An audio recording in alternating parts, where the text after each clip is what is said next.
Alright, so I've talked on here quite a bit about how I have like the different things working together to help me move forward on my path and figure out like the whole writing process and everything, right? So I have YouTube, which is where I've had to, it's been my talk therapy, right? So I had to start doing the thing to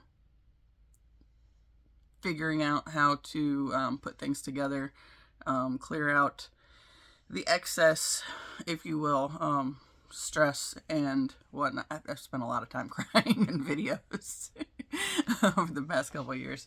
But like it was all necessary, right? And I've talked on here a lot about how like this whole YouTube thing has been foundation building. And I I was trying to do a video over the weekend and I was really struggling. It's like I feel like I'm supposed to do it, but at the same time, it just kept not working out. But there were a few things that came up, like that I pieced together through that process of like where the conversation was starting to go, that have become very useful today. So I had to start doing the YouTube thing to start clearing up some of the energetic space. And I've been doing a lot of skating. I journal every day for the past 2 years. Like that has been priority. I think there's only been like a handful of days that I have missed in that time frame. But like, there's been some days where I've struggled with the writing end of things too, right? And figuring out exactly how everything is supposed to be pieced together.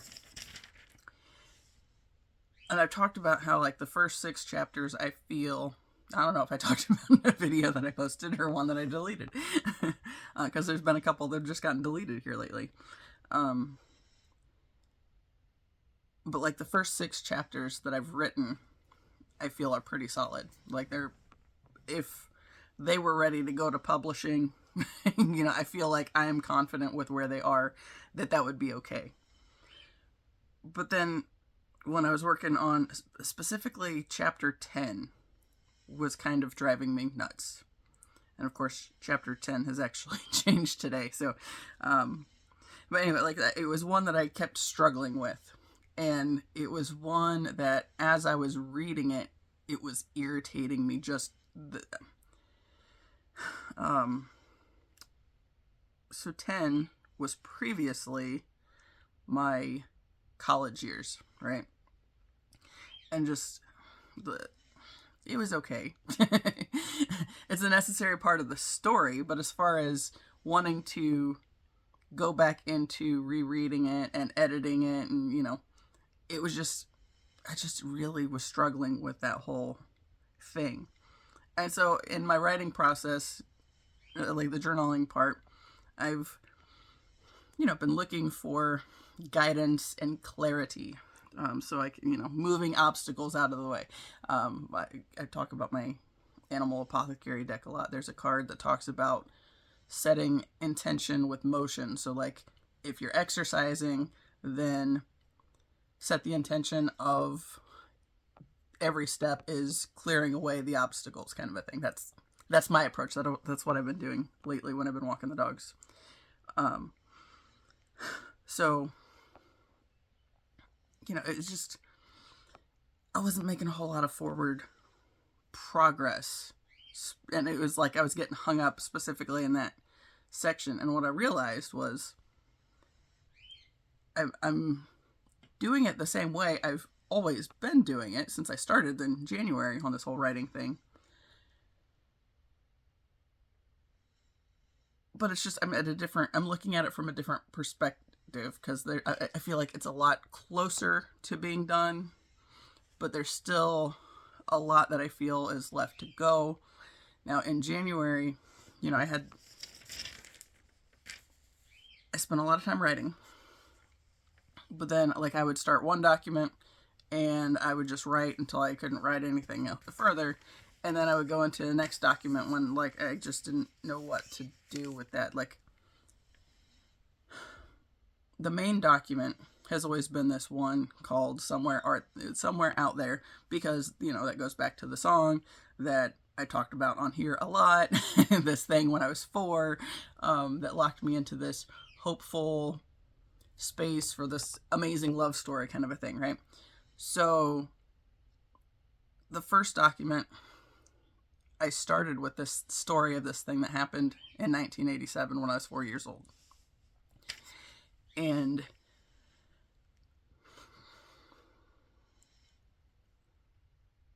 so that was just, that was where it started, right? And I didn't know where all it was going to go, so I just kind of meandered with it and let it go wherever it went. And there were a lot of pages, a lot of words, right? It was a big thing that was gaining momentum. But then I got to a point where it's like, I can't go any further on this one. I don't know what else to say about this. So I started a different document. And then I started from a different perspective, or a different point in time. And that point in time was in 2023, where I turned my love and career lives over to the universe to take the lead on, right? So, again, since songs and movies are so important on this whole thing, that one was titled Love Again, because I was, it goes along with the movie that I was watching. My mom wanted to watch a movie, and I was working on writing, but I was in that room, so I agreed to it. And then I got pulled into the movie, and then I got pulled into like this kind of hopeful space of maybe I'm ready to be open to considering relationships and all this stuff, but I don't want to take my past baggage into it, right? So we're going to turn all of this over to the universe to take the lead on, because when I've just done it myself, I fucked things up and it wasn't fun, or or had fun moments maybe, but it wasn't really overall pleasant, and there was a lot to heal from afterwards. So that was my start point for the next section, right? So then that became this big document where, it was called Love Again because that was the movie we were watching. That was the song in the movie that, so there's a line in the song that says, you don't have to move a mountain, just keep moving. And it's like, I feel like that's one of those essential things for me. Like, it really hit me in that moment. It's like, this is the thing that's causing me issues on the writing process. Is I feel like once I start writing, I need to have it be able to just handle it all and it's done. Bam. Right? But this project that I've known I wanted to do, and had to commit to the universe over and over that this is the path that I want to be on. This has been like 25 years in the making, right? So, and it goes back to that idea of, like the books I talk about a lot, the Eric and Leslie Ludy books, When God Writes Your Love Story, When God Writes Your Life Story. I read those books when I was in undergrad, and I loved them, right? It was just like, the idea, right? It wasn't the books themselves. It was the idea of letting God write the story through me, kind of a thing, right? So, and I've known writing was kind of my thing, even, I'd say, earlier than... Okay, so I got really into the poetry thing when I was in 7th grade, and that was the first thing that, like, really lit me up with writing.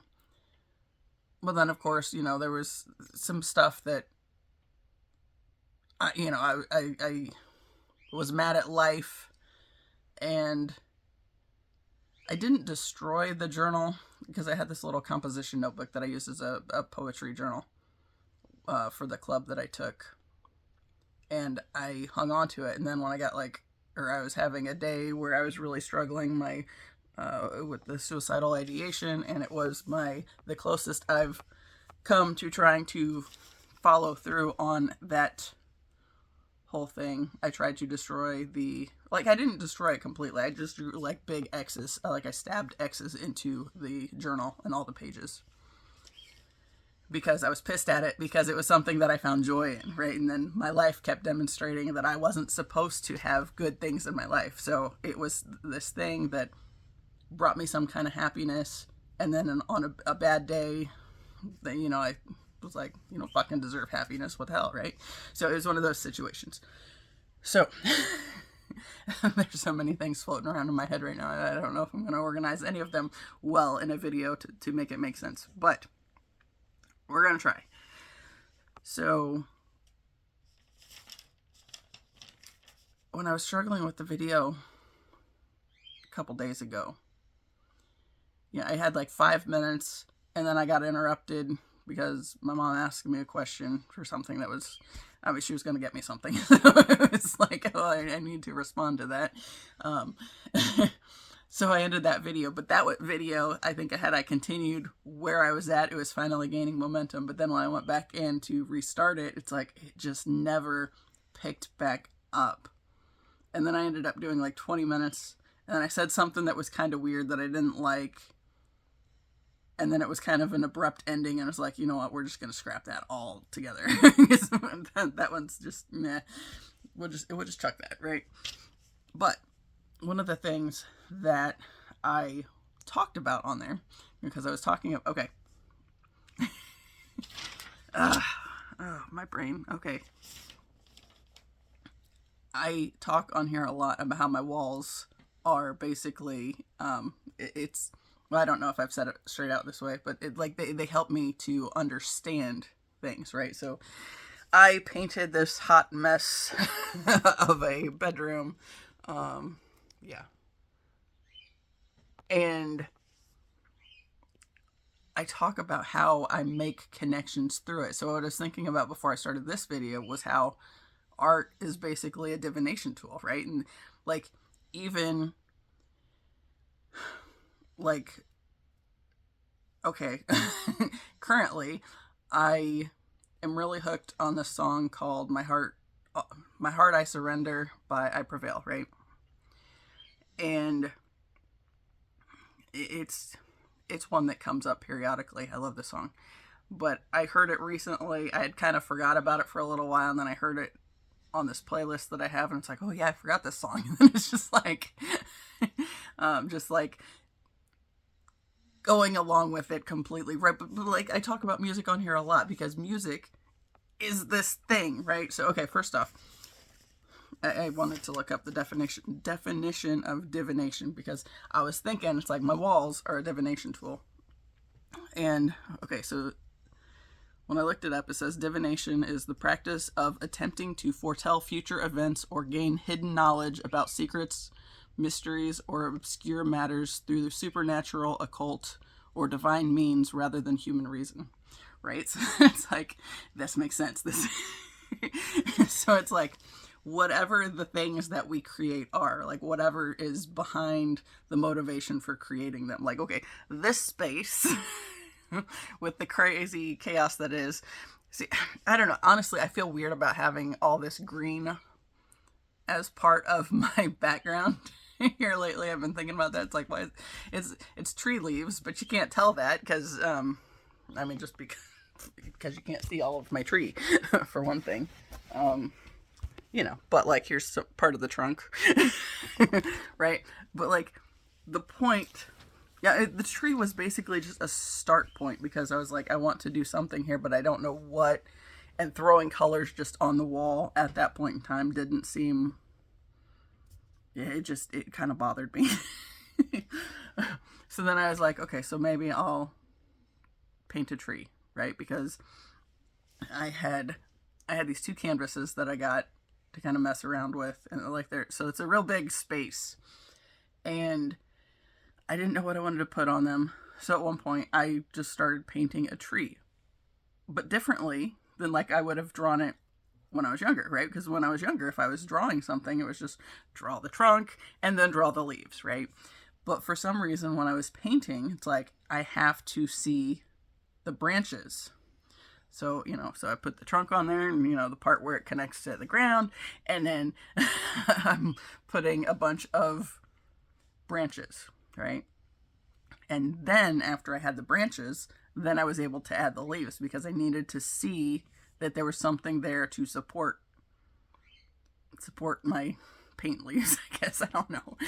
Right? Just energetically, I had to see it in order to really let it make sense for me, right? And so that was kind of the case with this tree too. So like there are spots in here. If I get looking well enough, I can find them. I'm not going to do that on here because I just honestly, I think I see one right here where the branches are kind of peeking through on the color. I mean, obviously it's really heavy on the color, but the color that was under that, because I didn't know what I was doing, so it was just the indigo that I had before. I put all this crazy on here. And again, the reason I did the crazy was because on this wall, that my DVD rack used to be over here, right? It's screwed into the wall and all that fun stuff. I didn't like having it over my bed. And then I finally had this thought when I was laying in here one night, about I could move it over behind the closet door because I thought it was skinny enough that it wouldn't interfere with the closet, and that it was accurate. But for whatever reason, I mean, this is honestly smack my phone, or smack my arm to smack my phone. Anyway, this is the reason that I didn't start with it over there, because I needed to do this eventually, right? So, okay, so when I decided to move the DVD rack off of this wall, what I discovered was we had a stud finder that wasn't working. And my dad got really pissed because he couldn't find the stud in the wall. And he just, like, kept shooting holes in the wall. And he did, like, an inch apart, roughly. But there's, like, 16 holes, right? So we take this thing down. It's like, oh, yeah, that's... that was the problem with this idea, right? So then it became this thing where it's like, now I'm going to have to patch those holes because I can't just leave that like that. And my walls were indigo at that time, right? So I think I do have some color up here. If I can stand on my bed and not fall over. That color. Right? Okay. So that's what color it was before. So I have these holes in the wall. It's like I got to patch those. So, and at first, it took a while before we got to that point because I had a big bird cage in front of it. And the bird cage was like an inch shorter, but there was enough stuff on top of it that it wasn't really noticeable. But then, as my birds have been dying off, I've been saying, I've said ever since I got back, as the reptiles and the birds die off, I'm not replacing any of them. Now, that said, I'm really partial to my bork and my cockatiel that I have in there. Well, we're just going to hope they stick around for a while. Buddha's 8, so he's the cockatiel. And Bodhi is the bork, and I want to say she is 4. So they should still have some years anyway. But as some of the birds have been dying off, I downsized on a lot of that. So they're in a smaller cage. They had this massive double flight cage, which I think they were happier in, but it's like that's just taking up too much space. So I ended up finding another cage that is it could probably stand to be a tiny bit bigger, but for the space that I have, and I try to let them out on occasion, although that doesn't happen as often as it should. So I gotta figure that out. Anyway, so they're in a smaller cage. They're in my office, which is now in the other room, which I've switched my bedroom and my office around a couple times since I've been here. So this was my bedroom with a whole lot of shit in it when I moved back from Alabama. And then my mom said that if I cleaned stuff out of my brother's room, because it was basically just a catch-all, then I could use that space. So I did that. And then I kind of took that over, but there was still a whole lot of extra stuff in there. But since it had less space, I decided to use that for my bedroom for a while. And so because it just had my bed and a couple bookcases in it. And then like the birds and everything were in here, right? I mean, the bearded dragons used to be in the kitchen. But anyway, that's irrelevant. Anyway, so I had holes in the wall. So I patched them up. But then it's like, my immediate thought was, I'll just, touch up the paint, right? But I thought we didn't have any more of that color because I couldn't find it anywhere. So it's like, okay, so I don't have any more of the indigo. But what I do have, I had all these like court paints that my brother and sister-in-law were going to leave at their old house, the first house that they bought when they moved to Indy. They had gotten a bunch of different colors, and I painted a rainbow wall for Gracie, and it was just like stripes all the way down in the different colors, right? And so they kept the extra paint in case anything needed to be touched up or whatever. But when they went to move, they had all this paint, right? And they weren't going to take it with them. And it's like, well, don't leave it with the house. They're just going to throw it away. It's like, I'll take it if you don't want it, right? I like free paint, free paint or cheap paint. Because I can come up with something with it. Like that's okay. My frame up here, those colors specifically are probably not from that. But at one point I ended up at Lowe's, and this was kind of what started the clearance paint thing. I found some cans of spray paint, and of course they weren't full, but they were cheap, and they were these different colors, and it's like, I could come up with something to do with those, I'm pretty sure. So I got them, and eventually it started me on this thing where I realized that I can paint stuff that I want to have in my space. So that used to be just a regular black frame, and it's like, I can paint that, right? So I started this thing. And then I got really into painting frames for a while, and, you know, painting some other odds and ends. I can see a lamp that I painted that it used to be over at my great-grandmother's house, and it was this ugly olive drab kind of color, and like this brassy looking thing, and it's now black aubergine and has some like orange speckles in it. It looks kind of Halloween-y. And I love that thing. But it was in the shed for a while, and I brought it in one day after I started painting all these things. I brought it into the garage, and my mom comes in one day, and it's like, what are you going to do with this? She's like, I don't know. I said, can I paint it? And she said, will you use it? It's like, yeah, if I paint it. So it is now my lamp. And it has been painted. And I can show you part of it. My room's a hot mess right now.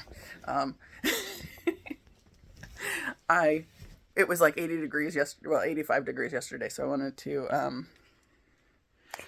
do something brilliant. Short pants, capris. I had to get them out of the winter stuff. But I also brought in a dog crate because little Miss Thing was staying over here, the corgi, and yesterday morning she only got put in it for like 3 hours.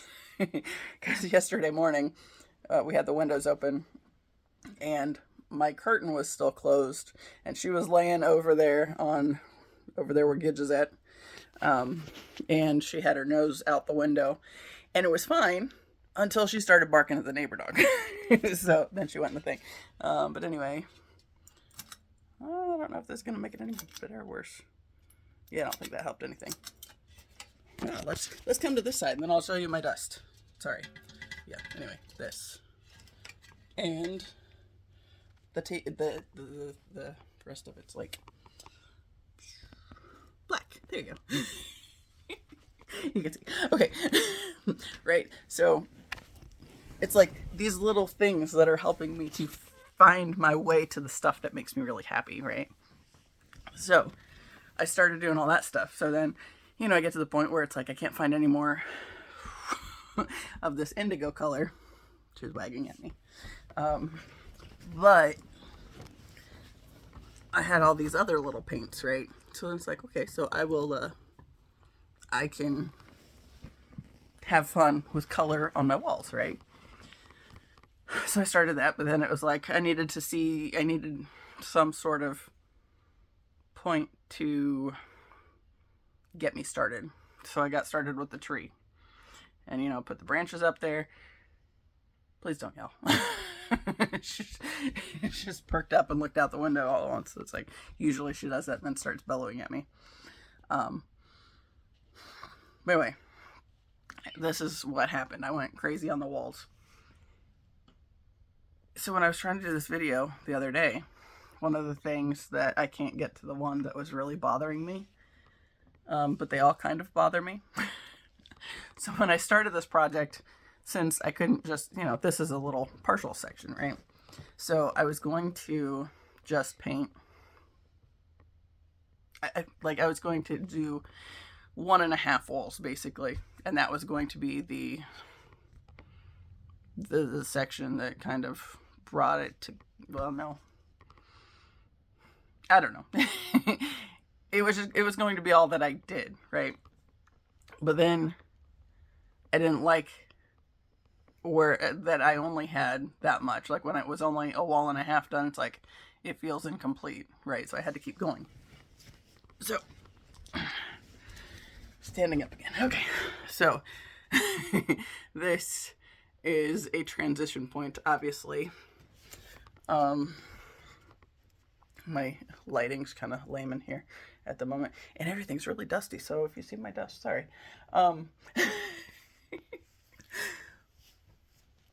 But like the transitions were really weird, right? And it was because I wasn't planning on going all the way around the room like this. So I showed this one a little bit ago, right? So here's my corner. The wall that the door's on, I wasn't going to paint at all because it had a bird cage in front of it. But once I got all the way around to it, I really want to show this section though because it's awful. It really bothers me. Okay, so you'll probably see in my closet. You'll probably see my mess. Sorry, deal with it. Yeah. Oops. Helps if I uncover it. Okay, so that section was where I was going to stop. Because it was the blue and kind of an indigo kind of color, but then I didn't like it, and I decided I had to finish this next section, so I went ahead and did that, and it's just, that transition just really bothers me, right? Okay. So, that's I mean, there's a bunch of shit up there, obviously, but that transition, right? So I started talking about the transition in the video that I didn't post because it was really bothering me. And I was thinking, okay, so I came in here today and I was thinking about like transition points, right? And it's really ugly and really like if I hadn't planned to have it be a cutoff and was, I was planning on leaving the indigo for that section of the wall, but then it's like, I just can't do that. So, so where it ends up over in the corner, where it's all red down there, that's one of those things. If I could do it all over again, I would do it with the plan of having it all done, right? So there wouldn't be the weird transitions. But because there are weird transitions, because because I stopped, and then it was a matter of looking at it over a few hours, so while the paint's drying, and it's like, I gotta keep going, right? So there's some weird transitions. Now, that said, when something happens to the wall, like my dad kind of had some issues hanging my TV up, it's really easy to fix the color, right? So if I have to patch anything, it's not, just smack the paintbrush against the wall and it's basically covered in a way that works. But, so the transition points had me thinking about, like, this is the everything that I've been doing anyway, right? So I have the journal, right, that I've been doing for the past 2 years. And, obviously there are some days where I talk a lot more than there are others, right? So, and then the YouTube thing. And I tried to make shorter videos there for a while, and I don't know, I feel so limited. And I feel like I'm always rushed trying to talk about whatever I want to talk about, or whatever I'm trying to get, whatever point I'm trying to get to, or whatever. So I might not get to that point today. Honestly, I don't know. But it's actually like seeing that awkward transition in between where I wasn't going to paint the last wall, and then it was, no, I have to, and the reason I went as far into it is there was a couple things I had to tweak over there. But then mostly I think I accidentally hit the paintbrush on the wall. So it's like, let's go a little further. But then it's just that weird, ugly transition space. Now, if I had planned on doing it all at once, that'd flow so much smoother, right? But that's kind of like this whole writing thing. So I wrote far as I could in the first section, the somewhere out there section. And then it's like, I hit the wall and I couldn't go any further on it. And I want to say I had like 70 pages of it. It's like, this is the book right here. But then I got to a point where it's like, I can't do more with that. Right. So I had to start a different document. And for a while, I had 3 main documents that I was adding to, but then I started having these smaller sections. Then I started revisiting things that I've written in the past, because some of those are getting added into it as well. I reread this thing last night that I put in there that I wrote it a couple years after my grandfather's death, my dad's dad. But like the last paragraph of it, it's like it talks about everything. It's like the point of I wish I brought my journal in here, but I'm not. I don't want to go get it. The point of the whole journey, right? Like the big amazing love story and all this stuff, and like the questions. Like one of the things it ends on is the question of if God forgot to remember me, right? And then because I wrote that in 2006, I didn't meet my ex until 2012. But my ex, part of the reason I ended up in that connection was the piece where his name Zach means God has remembered, or Yahweh remembers, or whatever you want to, whichever version you want to take of it, right? But there was still that idea of being remembered, right? So I've spent a lot of time in my lifetime wondering if God forgot me, kind of a thing. And so that's where this thing that I wrote in 2006-ish ends, because I don't know exactly when I wrote it. It was on Facebook on the notes, and then I think at some point Facebook got rid of those. But before they got to a point where I can't find them at all, I had at one point several years ago gone through and I decided to save them as documents on my computer. So they were on Facebook when they had a notes section, and then they got rid of that for whatever reason. For a while I could still find them, but I think they've since done away with it altogether. But I saved them, right? So I found the thing that I saved, and it's talking about this thing, or this idea of wanting God to remember me. And like the whole thing was largely the love story and all that. I have a thing of pictures at my feet. And I just happened to look down and see Tyler. Anyway. That has its own, there's a whole other story. Anyway, like that's part of the issue that I've always had with like my storytelling, like whether it's in this space or whether it's in the writing spaces, I get so distracted with other details. And it's like, this is important too, right? And trying to figure out how it all comes in together. So what I realized with this ugly transition up there is because I took it as far as I could go on any one section. It's like, this is as far as I can do for this right now. And then bringing the next section in. So for the wall, obviously it was, well, this is all I have left to paint now. This section of wall. So I just, picked it up. Buddha's not really at it now.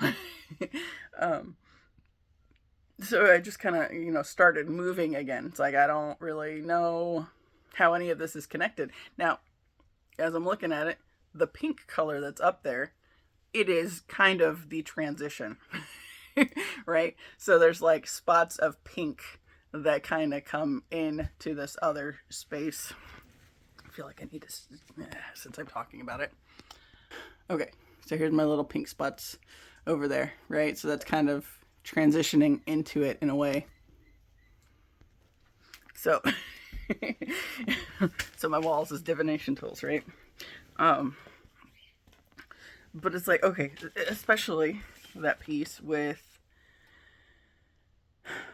gaining hidden knowledge about secrets, mysteries, or obscure matters through supernatural, occult, or divine means rather than human reason. Because that's the whole point, right? Basically, okay. This is really complicated. And I feel like if I start that, that's going to get really even crazy longer. So I don't want to really want it. Anyway, we're just going to roll with the divination part of it. So, like, the things we create, right? I talked a lot about when we get tapped into flow state, right? And any music or musicians or creatives will tell you the flow state. That's where you want to create from, right? And I've talked about it as that's a connection point with the divine, right? But also, what I've,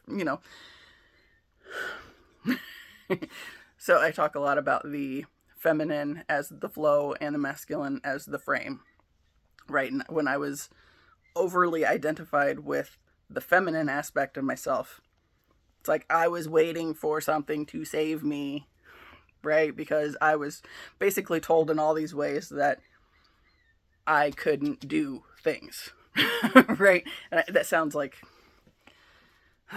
overgeneralized and whatnot, but that's basically the big idea was you need something outside of yourself to save you. You're not supposed to be able to create amazing things on your own because, that would get rid of this. If you can do things on your own, why would you need God, kind of a thing, right? But it's okay. So, and I don't know if I did I think I talked about that the other day.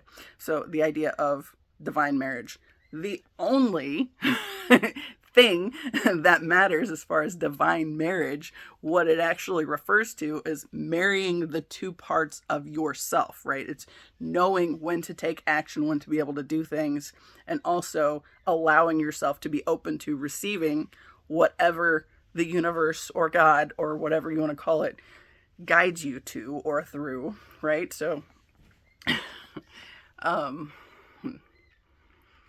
so like this is one of those things where I'm like really trying to figure out how they go together at times. Like, so sometimes I can write and sometimes I can't. And it's like on the days that I can't, but I still need to do something, some sort of effort into the project to demonstrate that I still want to do this thing, right? So on days that I can't write, then it's time to read through it and adjust. And, so I realized that back in January when I started out, I was already doing that, right? So the reason the first 6 chapters are as solid as they are now is because I was reading and rereading and rereading and tweaking things as I went in that time frame. So then I get to chapter 6 and it was kind of an abrupt, not really an abrupt ending, but it's like I didn't really know where to go with it from there. But I started moving in from other documents, right? So like the chapters, I haven't been figuring that out until recently. That's been the most recent thing that I've shifted to. But like I had all these like little headings and like little short story things and was trying to figure out how they were going together. And there was one day I was looking at it and it's like, I feel like I need to merge some of these things from the Love Again document into the main document. And so I started bringing things over, right? And I think the second document's completely gone now too. The third document, I think there's one section that hasn't been brought over yet. And it's like, I'm pretty sure it will. I just don't know where, I just haven't gotten to the part where it needs to be brought in yet. But there was also a day where I just started going through things that I've written over the years and putting them in a folder closer to the book material so I can have it there if I want to look at it. There are sections. Okay, there was one thing I found, and I don't even know when I wrote it, but hey, quit looking. There was this thing that I wrote and that I found, and like I said, I don't know when I wrote it. I'm wanting to say it was maybe 2020. So it was loosely book related. Everything I've written has always been book related at some level. I just didn't know if it was stuff that was going in the book. But anytime I've made the moves, it's usually because I'm trying to write the thing to get this bigger thing where I can write it and release it, right? Hey, quit licking. No, now he's scratching his ear. Then I'll lick his toes after it because he's a weirdo. Anyway, so it's like being able to figure out how the masculine and feminine aspects, let them kind of dance together, right? So maybe, okay, so like right now, the big action that I'm taking is that every day I'm working on that document. Every day I have it open and am doing something with it, right? So, and it might, I think the other day was the least amount that I did of anything with it. And there was like a couple sections that I kept editing. And it's like, man, I feel like I'm not making progress on this at all. And I think that was like where I was really getting hung up with the chapter 10 section that is now chapter 11. And what I realized was, because in January when I was starting this thing, when I would, when I couldn't write anymore, then I would read and reread and make some tweaks along the way in that. So it's like I've been doing the editing process while I've been doing the writing process as well. It's just they go hand in hand, and it's kind of a dance, right? So I can't necessarily just look at it and be like, this is the day I'm going to spend only editing or only writing or whatever, because it doesn't work like that, right? Because then as I'm editing, it's like, okay, this whole section doesn't really make sense, or that's a really long sentence. How can we fix that? So in a conversation with a former coworker the other day, that I think in run-on sentences.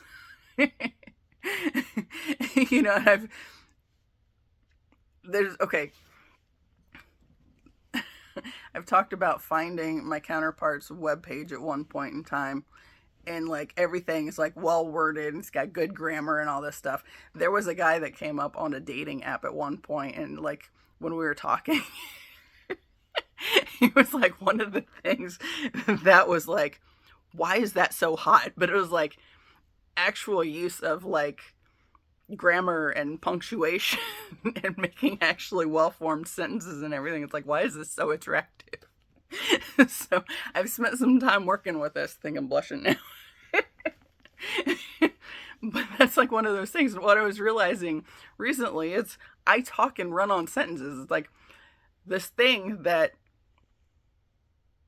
is really an attractive trait in others, specifically like just like any, I mean, not any, but the men that actually are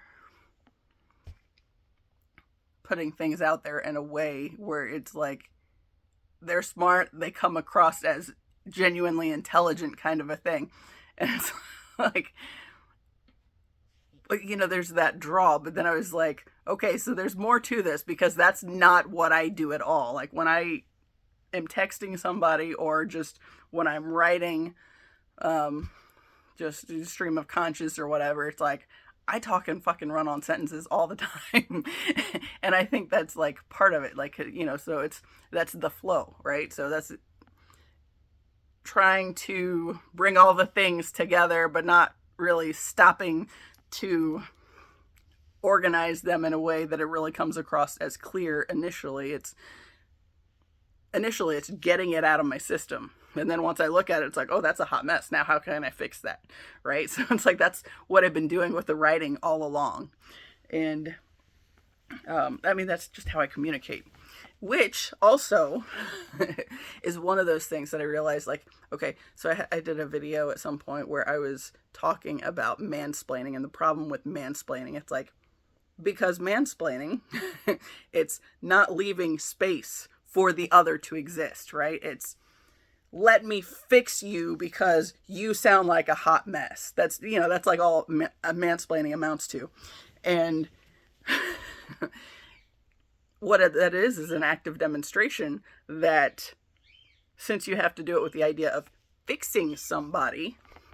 It's not accepting them for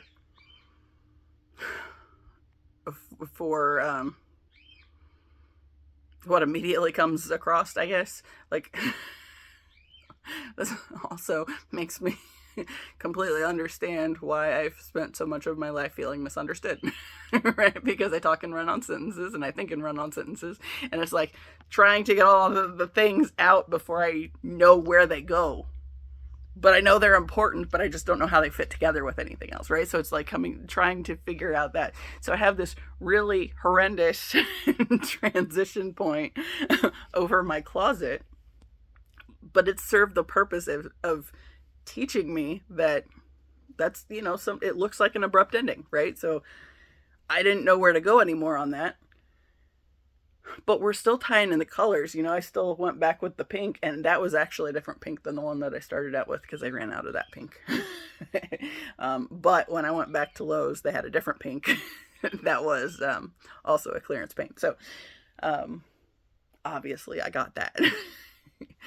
But yeah, it's like just so art as divination, right? So I made this mess of my walls, and most people I know, I'm confidently would not like this. I think after I did it, I think Gracie wanted me to do her room that way. And it's like, I don't think your mom would want your room like that. And she was like, we'll have to talk about it or something. And then it like never came back. They ended up moving from there. But it's like, yeah, it's not for everybody. But it's important to follow through on the creative impulses, and like, this is why, right? So like the picture frame, right? That was something that I was really into painting frames for a while. And it's not that I'm not into them now or into painting them now. It's just that I mean, first off, it's been kind of chilly, so it's not really a good season for that. And I have this frame that I found at the park one day. It was just like, it was all wet and dewy, but it didn't have anything in it. It was just an empty picture frame. It's like, no. I think somebody probably took it there for like a photo shoot, because they do that a lot. And I don't know what happened. It might have got wet and they just left it, or it might have just oops. I don't know, but I ended up with it. I was really excited about it. And there have been life lessons from that frame too. And I haven't painted it yet, but I will. So I've been thinking a lot the past couple days too, that it's like, my room is driving me nuts. Now I'm still going to write today, but the room is driving me nuts enough. Like, okay, there are 3 boxes of pictures or photo albums in front of me, and there's actually, I guess, 4, because I have another one with a bunch of pictures on it that my foot is currently on. Honestly, I've been getting rid of a lot of pictures, just burning, because they were old.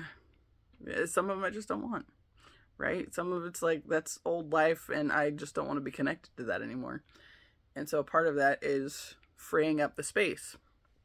And I enjoyed burning the stuff with my connected to my ex. But like, I feel like the whole point of capitalism, keep you wanting more and always feeling like you need more, so you're not able to tune in to the other aspect of yourself, not able to tune into your heart, because if you cannot tune into your heart, then you cannot marry those 2 aspects of yourself together.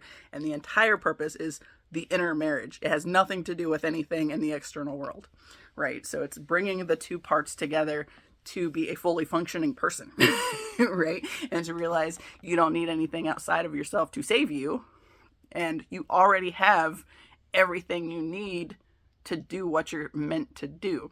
And the things that the stuff like currently, I would love to move to Philadelphia. Has been the thing that keeps coming up. I would love to move anywhere that's not in my parents' house, but for now I don't have the funds to do that, right? But I know, like I said, everything is on the other side of this book project. So I have to keep the faith in that, right? And be able to dream up something better for what I do want to create for my own life, right? And so, like, while I might not have the finances in this moment to make that happen, I will. I just got to get this other thing handled first, right?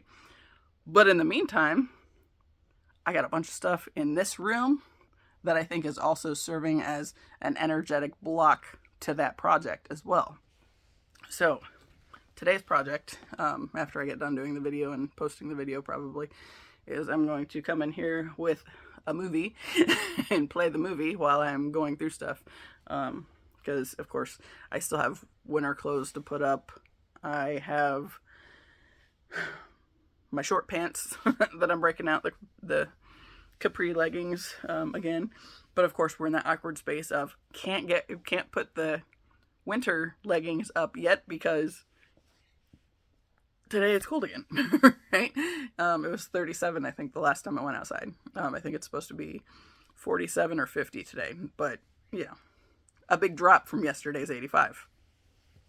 So, right, but like, it's just, so this is a matter of clearing up space today.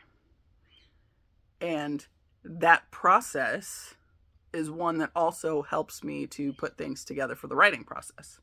Right? And, you know, I've talked on here about the time I was listening to, or I had the music video on YouTube that I just kept playing over and over again.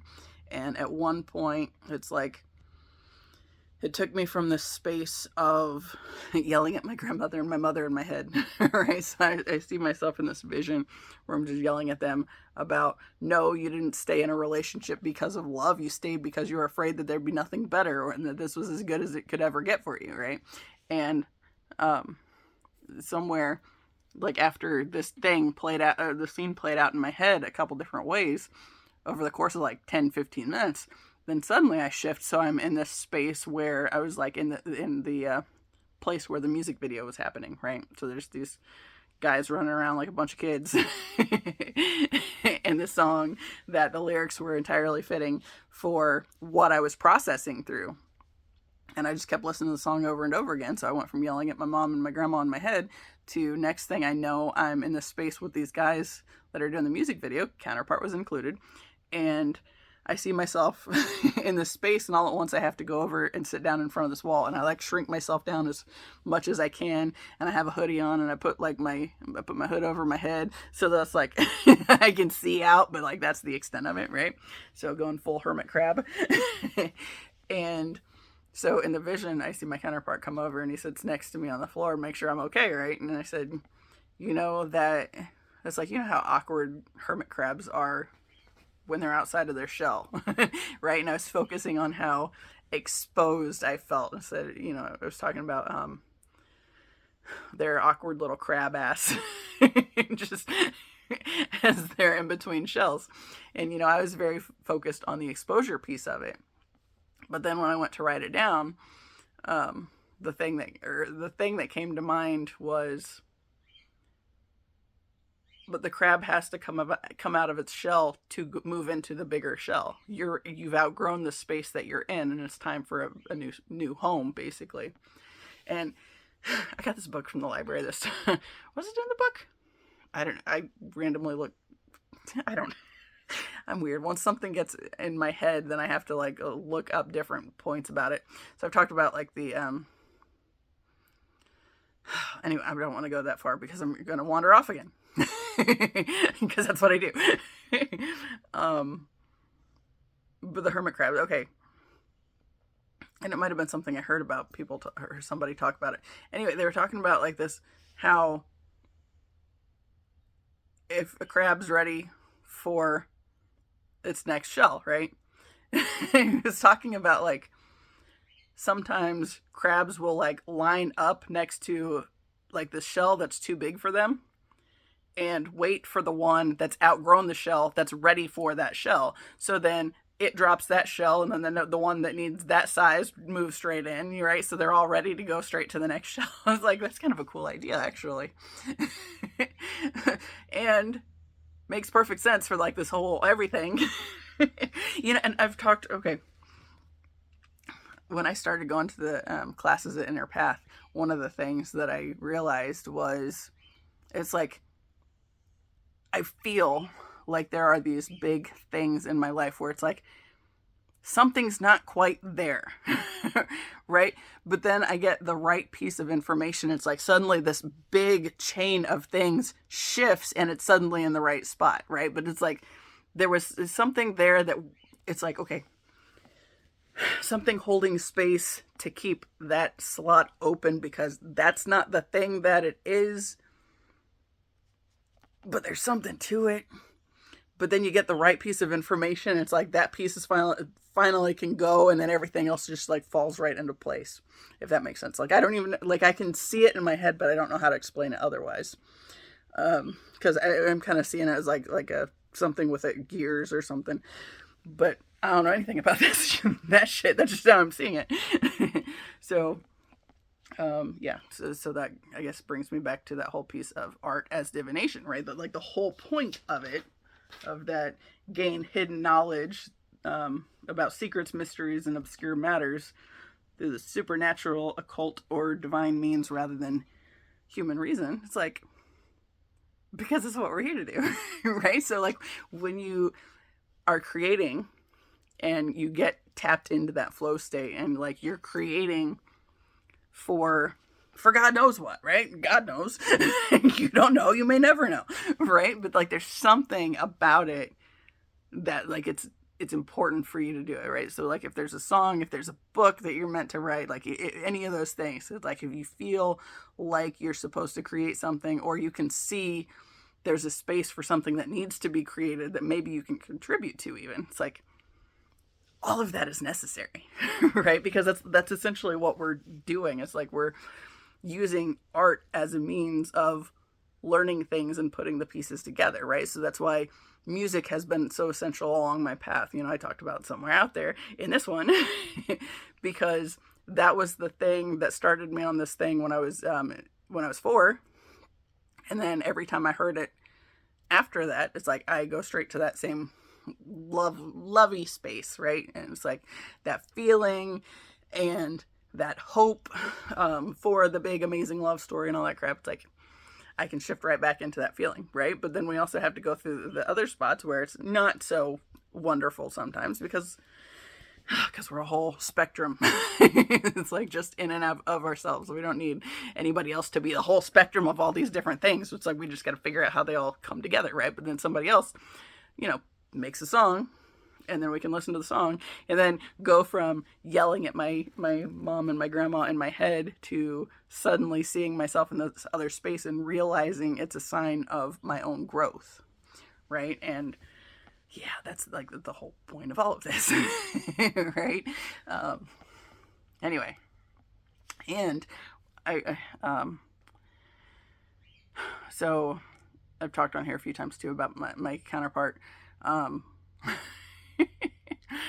So I turned my love and career lives over to the universe to take the lead on in 2023, right? Commit love and career to the universe to take lead. Now, at that time, what happened was my inner voice, my intuition, all that, my heart tapped me into, I've already encountered this guy's energy. He already exists. He's already out there doing stuff and already in my orbit, roughly, right? So that takes me back to the encounter on 2021. I started trying to do the right and Gidget. No. I did the Write Your Book challenge, right? And I didn't get very far on it because I started writing and I started going to that dark place and I couldn't get myself back out of it. And then I end up doom scrolling on Instagram, finding out this guy's doing a live stream, clicked into the live stream, and he ends up getting ready to close it out right after I've gotten there.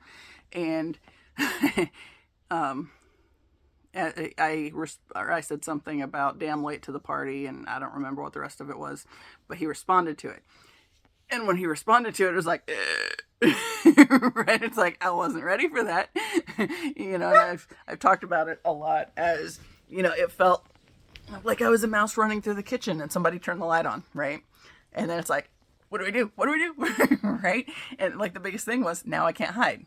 So like that whole thing was to get me ready to like really start going into diving deeper in on the healing process and realizing I can't hide anymore. Like now it's, all the dreams that showed up to where I was in the bathroom, and then it was like, why am I always in the bathroom? Oh, because I was using that to hide. I was literally just hiding from myself. And then I had that one dream not that long ago where there were 3 different bathrooms and they were all closed. I couldn't go into them. It's like, so I feel like that was one of those things of showing that you can't hide anymore, right? We just can't do that. But anyway, so let me tie this back together. Oh, there's the rest of it. I pulled her over. She fell over. But anyway, so that happened in 2021, but it was 2023 before I committed my love and career lives over to the universe, before I figured out who he was to me. And then these questions that I started asking, it's like, because, it's like, yeah, sure, that seems all nice, but it seems very unrealistic for my worldview. So how do I know we even have anything in common or whatever, right? So then it starts me wandering down this rabbit hole where, I start, like, all these videos of, like, interviews he's done and stuff popped up in front of me. It's like, okay. And some of the things he was talking about, it's like, yep, okay. So obviously we have something in common on that end. But one of the things with that was he had somebody ask him at some point about how it feels when somebody says his song changed their life. And the response was, if it wasn't my song, it'd be somebody else's song. And it just pissed me off so bad, because it's like that's one of those things. It's like, no, it was your song because you followed through on what you felt led to do. There was a reason you felt led to write that song, right? And that's part of this whole flow thing. That's part of being an important piece of the grand puzzle that we're all here to put together, right? So, and I've written about that in the book. And the thing is, when I wrote it, it was like, what I was thinking was, it's like, I got irritated about what I heard him say in this moment, but then I was also realizing it's like, I do that to myself all the time. So it's like, okay, well, we gotta stop doing that. Right? But it's through this means of, like, through these different forms of creation, like the fact that I'm writing this thing and putting some of the pieces together, and I have the art, I have the YouTube, right, that have helped me to put some of those pieces together as well. And it's like they all fit together, and it's like I have everything I need. It's just I gotta follow that flow, right? Going back to that part where I feel like ADHD is a load of crap because we're meant to follow the flow more. So this patriarchal system that says you have to do this, you have to work this amount of time and throw your life away on stuff that doesn't matter to keep you from doing the things that do matter and that can actually change the world, right? So it doesn't seem like me cleaning my room today should do anything to help change the world, but at the same time, it's going to clear up the space in this room, get rid of some energetic clutter in this space for me. So then when I sit back at the computer again, then maybe I can have more flow through everything, right? Anyway, so I'm over an hour again, so I'm gonna shut up. As always, I appreciate you. Until next time, see ya.